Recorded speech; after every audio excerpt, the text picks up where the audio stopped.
আসসালামু আলাইকুম। হরিদুল কুকিংস লাইফস্টাইলে আপনাদের স্বাগতম। আজ সকালে বাজার থেকে টাটকা টাটকা রুই মাছ নিয়ে এসেছি। তো রুই মাছের ঝোল আজকে আপনাদের রান্না করে দেখাবো। তো ভিডিওটি শুরু করা যাক। বাজার থেকে আনা মাছগুলো আগে সুন্দরভাবে কেটে নিতে হবে। কেটে নেওয়ার পর সবগুলো মাছ ধুয়ে পরিষ্কার করে একটি পাত্রতে সাজাতে হবে। রান্নার জন্য যা ব্যবহার করব, সর্বপ্রথম পেঁয়াজ বাটা, জিরা বাটা, কাঁচামরিচ বাটা এগুলো দেওয়া হবে। এগুলো দেওয়ার পর যে অবশিষ্ট পানিটুকু থাকে সেটাও দিতে হবে। তারপর দিতে হবে হলুদের গুঁড়া, তারপর দিতে হবে শুকনো মরিচের গুঁড়া।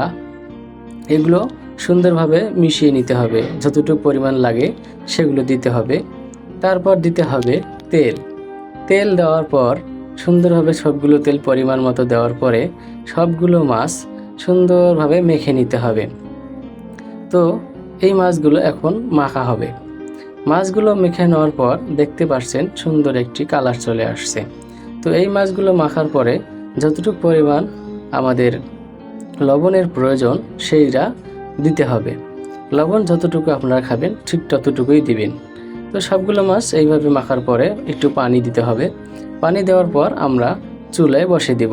আমাদের রাইস কুকারে রান্না হয়, আমরা চুলায় রান্না করি রাইস কুকারে। তো রান্নাটা শুরু হয়ে গেছে, দেখতে পাচ্ছেন আস্তে আস্তে বল করতেছে।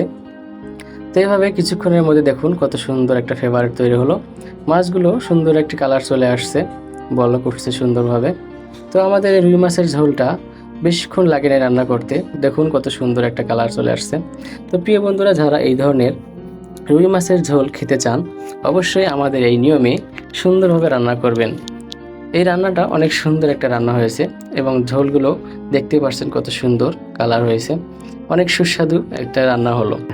তো সবাইকে ধন্যবাদ আমাদের এই ভিডিওটি দেখার জন্য।